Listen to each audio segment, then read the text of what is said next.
We don't feel very sorry for this guy. No. Hi, friends. Welcome to That Which Doesn't Kill You. I didn't know I was going to be starting. This is That Which Doesn't Kill You. Today we're talking about Barbarian. Overall thoughts, I liked it.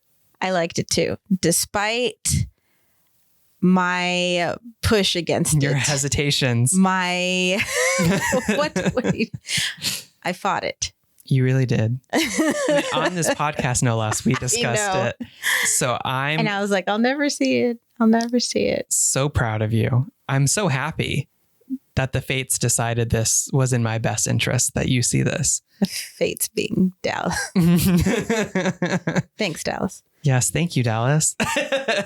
I don't regret seeing it. Yeah. It was good. It was good. I covered my eyes at the parts I didn't want to see. So that's fair. I'm the winner. I still want some kind of rating system, but for now we're just gonna stick to yuck and yum. It was a yum for me. No. not after the milk titties. Oh. You yummed that. I accidentally did not think that ahead of time. Overall, basic plot of the movie. Mm-hmm. Woman go Airbnb. Airbnb go bad. What a brilliant way to sum that up. Thank you. That was beautiful. I'm gonna open this up real quick. We keep talking about movies on here, and I keep forgetting the names of like crucial characters, such as everybody. Yeah, I don't remember. Tess Marshall, a young woman staying in Detroit for a job interview. Mm-hmm. We're still in on our initiation for the episode, so okay. I'm not going to go too far into it because I think you're talking at some point about. Yeah. You were going to talk about Tess, right? Yes. So it's just going to be, for those who don't know what the movie is about. Yeah. Job interview, Airbnb, creepy people. Watch it and then come back here because we're going to spoil some things. Yes. Spoiler alert. Spoiler alert. Milk titties will make sense to you. Milk titties will make so much sense to you. So much. Unfortunately, it will make so much sense to you. I'm so sorry, everyone. No, you're not. You're not sorry. You're sorry to me. Is that was that the thing that you had spoiled for yourself ahead of time that you didn't want to see? Yeah, I didn't want to see that. See, I didn't. I had no idea. I didn't know what details specific because I didn't deep dive the way that you did into preventing anything. So I was like, I want to go in completely blind to this one. Yeah, you didn't want me to tell you because you were going to watch it at some point anyway, which is fine. Yeah. So it worked out that Dallas was like, watch this. Yeah. I was like, yes. And I even tried to put a different movie in there and be like, what about Plan B? I got shot down. Like, that's nice. I know. Yeah. I got dismissed. I'm just like, fine. I think it doesn't, I feel braver when I'm surrounded by my friends watching a movie. Yeah. So even when we watched as many movies as we watched in our group, like The Evil Dead and just a bunch of things that I would not normally watch on my own. Yeah. I think that was probably best case scenario for me to watch that movie. I think you would never watch that on your own. No, alone. not even on my virtually, own. I don't think I could have gotten you to watch it necessarily. It would have been hard. The success rate would have been smaller. Yes. having everyone physically in a space, I think made you a lot forcing it upon you. So I could use everyone as my shield. Right. So. All right. So we're about 5 minutes in. So let's go ahead, take a quick break, and then we'll come back and we'll start discussing our incantations of the episode. Yes. We're going to break it down. Format that we have. We're trying to find some organization for these episodes. Yes. So we're going to make it happen. We're going to make it happen, Captain. And we're back. Welcome. Here we are. For my first incantation for the week. Mm-hmm. I want to discuss Airbnbs and some fun crime statistics revolving around them. because this movie obviously is very central, not only on it being an Airbnb, but one of the big shockers at the beginning of the movie is that she arrives in the middle of the night when it's raining, so she doesn't have a lot of visibility. Yes, she doesn't it's very really know dark. It's very dark. It's raining. It's raining. Mm-hmm. Can't see anything. Yeah. But when she wakes up that following morning and she realizes it's Detroit, it's basically an abandoned suburb. Yes. Which adds to kind of the creepy factor of everything. Yeah. I originally wanted to kind of touch on Detroit and just kind of everything that's happened, the decline of that city. Mm-hmm. But I think it's a little unfair, especially because there's so many people trying to revitalize the city. Yeah. I didn't necessarily want to talk about Detroit specifically, but I did find it interesting. Some studies have come out that says Airbnb prevalency raises violent crime rates in cities because it pushes out long-term residents. So all these companies and people are buying up all this property in order to make Airbnbs, which is pushing actual residents out, and it's ends up increasing crime rates, which I found really interesting. Well, because Airbnbs, you know, like this was a very modern horror story. Yeah, definitely. You know, like Airbnbs are, you know, a new thing. Yeah. We've all used them. Yeah, for the most part, like The Shining or something that's set in like a resort or a hotel, or you know, it's like that. Some place is not your home. Yeah, you're not familiar with it. Yeah. How many? You don't know what it's like, capable of. Are there horror movies about like couch surfing? I feel like there's got to be somewhere out there. Just super real world horror, right? Things that can happen. Yeah, there's probably going to be a horror movie about, like. Ring videos, like from the Ring. Yeah, I mean, I know that would be your. I'll vomit all over. That's your Barbarian movie. Honestly, be like, we have to watch that. Like, no, no, they're coming. You guys are gonna have to force me into it. I really liked that. You know, it was something that's like, oh. That could happen. Right. Yeah. Well, and that's the interesting thing about the movie is that the first quarter of the movie is about Tess and what's his name? God damn it. Skarsgård. Mr. Skarsgård. Keith. Tess and Keith having double booked an Airbnb.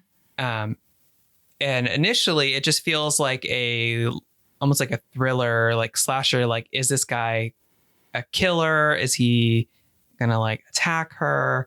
Like, what kind of stuff are we dealing with here? And then it turns out to be a completely different story, a different horror altogether. Yes. Well, that goes into my incantation of hot guy being sus. Spoiler alert, turns out to be innocent, which I don't know if it was because his characters have been villains before, but I was just like, I don't trust him. Yeah. Oh, they definitely played into that. They were like, you know this guy. Yeah. You know it. You know him. You know them. You know. He was, it was just very, and I know, and now looking back on it, yes, I know they did it on purpose, but when they heard something in the, when Tess freaked out because she heard something in the hall, and you're just like, well, you know, like, I gotta go see it myself. I'm just like, the fuck you do? Yeah. Oh yeah. There was definitely like, no, fuck you. You're trapping her. Yeah. Like, you're trying to lure me in there. And I'm just like, oh, it's because you've got like, you know, brave white guy energy. It's just like, nothing could hurt me. Yes, the fuck it can. Yeah. And I think they definitely played that up really well. I think going into it, having seen like the trailer and knowing about like the underground hallway, I was kind of like expecting him not to be a part of like the villainy, just because I was like, they're playing with your expectations, and we kind of have like a hint of what's to come, but I had no idea we were going to get what it actually ended up being. Well, I think I was so sure that he was involved because I thought the plot twist was what I had already read, the part that I didn't want to see. So you thought he was like, I was just like, he gets her down. Yeah. I was like, he gets her and that other dude down there, and it's his fault. Yeah. Like he's like her like brother or something. Somehow you came out like this. You're really right. But yeah, I was surprised. Yeah. Very, very sad. He got his head caved in. Yeah. Well, speaking of her, that brings me to my next incantation. I love the incantation so much. Yeah, we're definitely doing this every episode. This is so smooth.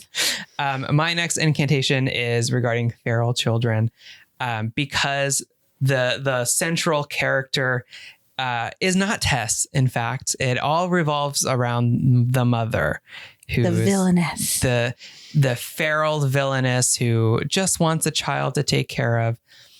Because she is the trapped, what do they call it? Like not incarcerated, confined. Confined. All right. This is much like the dangers of Airbnbs. The raised in confinement feral child is very much something that has happened in the real world. Mm-hmm. As are inbred hillbillies and such.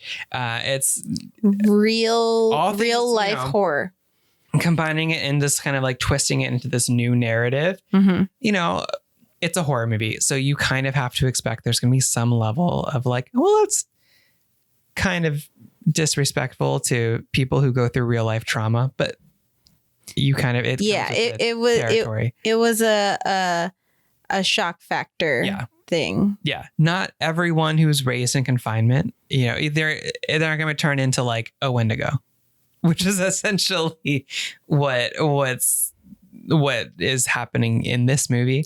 Well, she was down there for so long, even the flashlight should have like burned her corneas. Yeah. And she looked straight at the light and was like, bitch. Well, and I was like, excuse me, unrealistic. So, I mean, the overall theory is that her serial killer father has abducted and raped and bred so many women to this point, and then interbred, and there's been so many kind of generations of this that she ends up being almost subhuman. Yeah, turned her into a creature, which I don't know how. But if the movie's flashbacks are to the 60s. Yeah, how many generations that's supposed to be? Like one or two? Because I mean, if the youngest, you're probably looking at like 12, which I could see him doing because he's an asshole. Yes. But even that, if you're expecting every generation to be 12. Yeah, I was just like, okay, so he gets a 12-year-old pregnant. A 12-year-old has a kid. He makes a kid with them, or somebody makes a kid with them. You can only have so many generations. Yeah. Between now and 40 years ago. Well, she seemed adult. 60 years now. The 60s were 60 years ago. I'm having an existential crisis right now on our podcast. More. I mean, 62. So you could have maybe 4 or 5 generations. Well, how does inbreeding give you super strength? Yeah, that I can answer. I also can't answer like how I have how is she eating? I guess like rodents. So like how is she getting the protein to build muscle to be super strong? Strong as hell. Yeah. And I mean they did mention that she would go out into the world. She could go out at night. Yeah. Okay. Which, yeah. We'll save for later because that's one of my next incantations is that. So your next one is Hawkeye number 2. Yeah, who was, I mean, as a horror in and of itself. So you've called it Jason Long character, Shake My Head. That's your next incantation. Yes. I shake my head at his character. So we find out that the person that owns that Airbnb, we find out what his story is, and to the point where why he ends up at the building. Yeah. So he was an actor who had a scandal. He's losing money. He's losing sponsorships, everything. And so he ends up having to look into selling his properties. Yeah. Which is one of the houses. So when he's first shown, we're probably a good, like third of the way into the movie? Maybe less. But around that point, when they cut away, I think we all pretty much were like, oh, this is that West, like, this is like Tessa's, was that, I don't know all these names. This is like her boyfriend that was texting her earlier in the movie. Like, we all kind of assumed that this is a character we've already been introduced to. Yes. Did not even think for a second it was going to be anything related to the house. So I was so like, and I think that was part of the point, was like them being like, let's throw another wrench into this movie. You have no idea what's going on. And it was a very jarring breakaway because it happened right after Keith's head got caved in. It went from being in an underground hallway in Detroit to like beach Pacific driving near. Yeah. Like completely in different a convertible, which was, I think, really, really like a good idea. Like, I think we were all very like, whoa, yeah, I liked, and just his storyline up until he gets to the house, you know, woe is me. Like, I can't believe she would say that about me. And we find out that he actually did do something. And so we don't feel very sorry for this guy. No. To say the least. It was just so, I was like, he's so disgusting. Yeah. I just hope something bad happens. And throughout the movie, they kind of like paint him as trying to like be better. Yeah.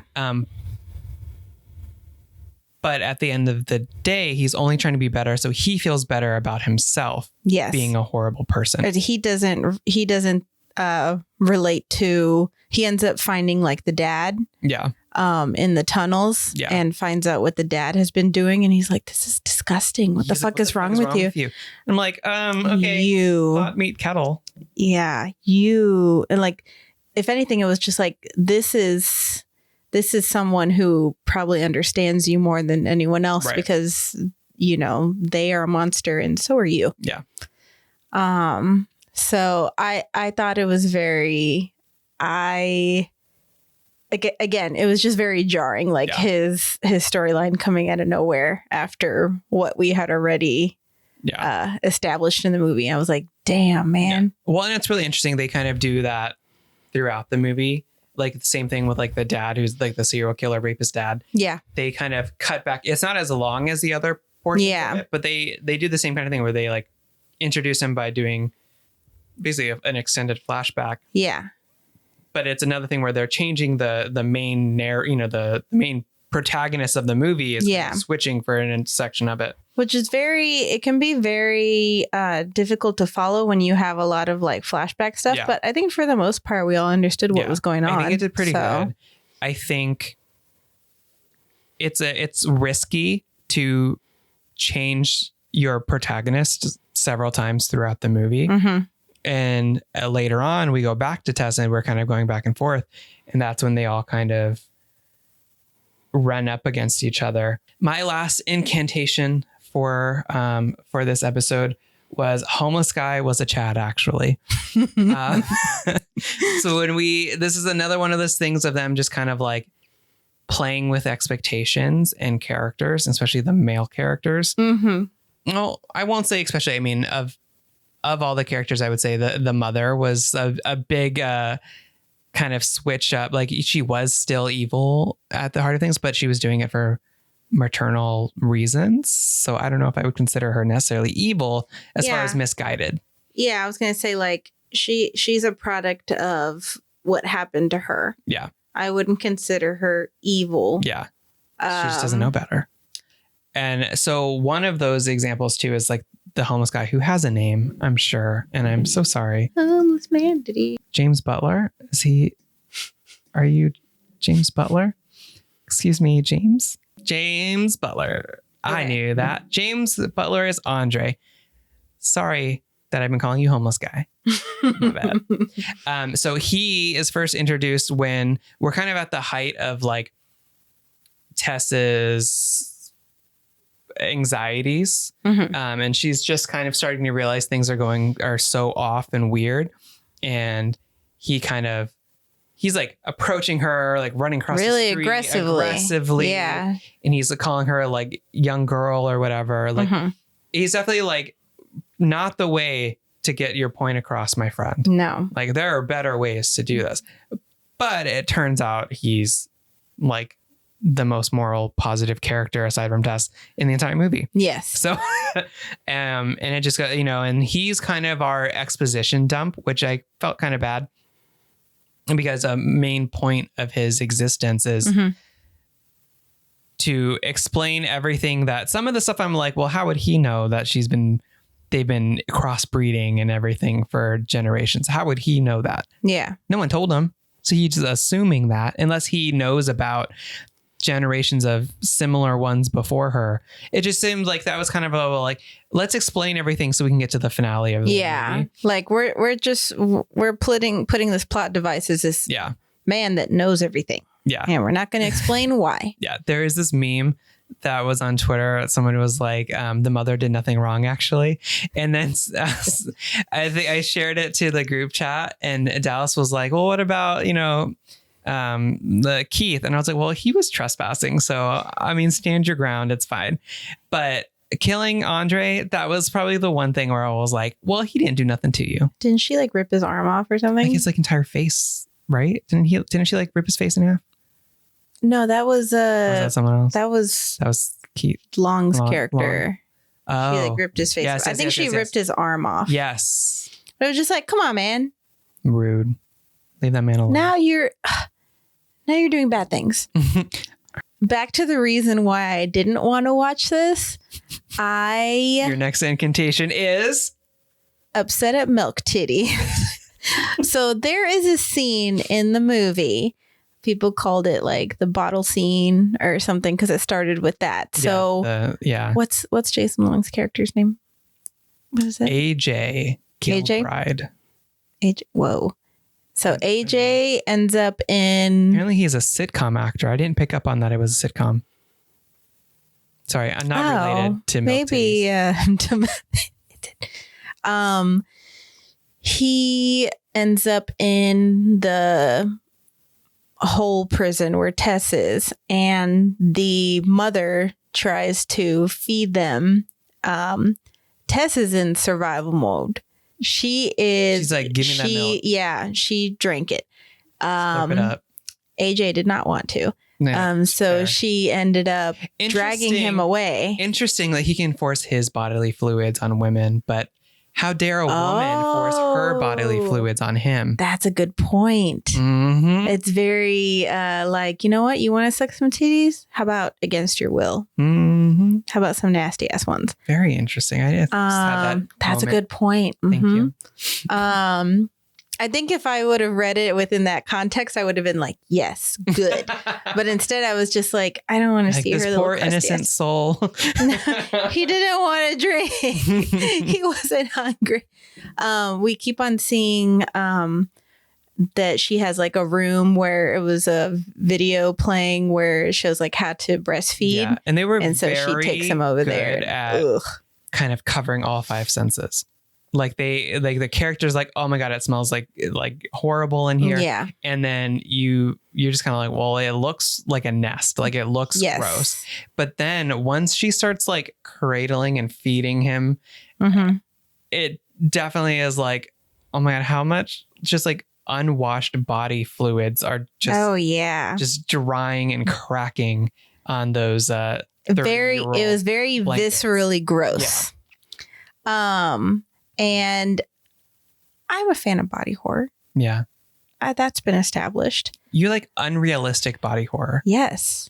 I want people turning into an alien. Her body was a horror, and she was feeding that crusty ass titty to that rapist. And, that's something I decided for myself that I did not want to see. And yet. I covered my eyes a little bit. I'm really proud of you. But that was one of the reasons why I didn't want to see it. I guess let's just both talk about Tess real quick. Okay. Just our last incantation. Our last incantation. Tess was in a situation like she was doing the best she could. Yeah. Girl went down there for an interview, interviewed, and had a healthy amount of suspicion with things. Yes. And her survival mode was on point. And she even tried to go to the police and did everything she could. That was pretty powerful too, especially when you think of Detroit and everything going on. And then these cops just being complete assholes. And then that was such a frustrating, that she was like exactly. Yeah. That was, and especially with the way she looked, because she ended up escaping and was like, you don't understand what I'm telling you. And the horror of that you went through that, and you're trying to go to trying to do the right thing, who you're supposed to go to that it's going to save you is horrifying. That was probably one of the more upsetting parts, was that she did everything she could. Yeah. And she even like you said, like tried to save his life. And like she still managed to keep her humanity. Yes. And it was very powerful, because a lot of times you get narratives like, we can't go to the police, nobody will believe us. And then someone's just like, you're right, they won't. And then they move on and they go slay the thing or whatever. Yeah. But to actually see that process being taken out and to see them being not only like labeled crazy, but just completely disregarded. Dismissive. Yeah. Not even like, we're taking you to the hospital for some pills. Yeah. Like completely like, go away, crackhead is essentially what they were saying. I'm going to leave you here. Yeah. To fend for yourself. Horrifying. Yeah. I was just like, damn, girl. What a queen, though. Really? Like, she still managed to survive after all that. All right. On that note, yes, let's go ahead and take a quick break, and then we'll be back for our final intentions for the week. We're going to get these segments down. We got this. It's fine. In 10 episodes, we're going to be rolling them off. No intentions. We're back. We're back. Oh, shit. So we wanted to introduce kind of like a final send-off thought, our final thoughts that we're calling our like intentions for the episode. So for me, I think my intentions, it's kind of more abstract, not necessarily about this topic, but more about just the podcast in general and our creative pursuits. I think I'm already setting those intentions, because we've set a much different kind of pacing for this episode that I think felt really nice and kept it nice and short and sweet. I'd say my more literal intention related to this would be, I should not jump to conclusion with movies as much. That is a great intention. I try and read things because there's certain things I don't want to see. Yeah. But I would have missed out on a pretty good movie that I do recommend. Yeah. It's kind of funny because we both look up different things for movies, like Marvel movies. I'm like, up until 2 days ahead, I want to know every spoiler, everything, because I'm like, there's a possibility it's not true. There's that, it's giving me that extra knowledge. I can go into something. Yeah. But for a horror movie, I'm like, does the aesthetic look like I'm interested? All right, I'm watching. I want no spoilers. Yeah. Whereas you are like the complete opposite. You'll go into like a Marvel movie not knowing anything about it. Nothing. Not even knowing what we're watching. Just showing up, being like, I know a character's name. Like, is it the one in the title? As long as Jacob's with me, I can ask all the questions I want. The horror movies, you're like, I need to make sure there's no titty milk. No titty milk. No eye trauma. No milk in the eyes. There's yes. But I don't regret seeing it. Yeah. It was good. It was really good. It was good. And with that, the episode's over. Thank you for joining us this week. Thank you so much for joining us. Next week, Thanksgiving. Yeah. Let's talk about some colonialism. Some pardoned turkeys. Sides. I don't know. We'll figure it out. Food, yeah. We'll see you guys next week. Thank you. Bye. Bye. I don't know why I did that. I mean, you're on video, so. All right, I'm going to stop these.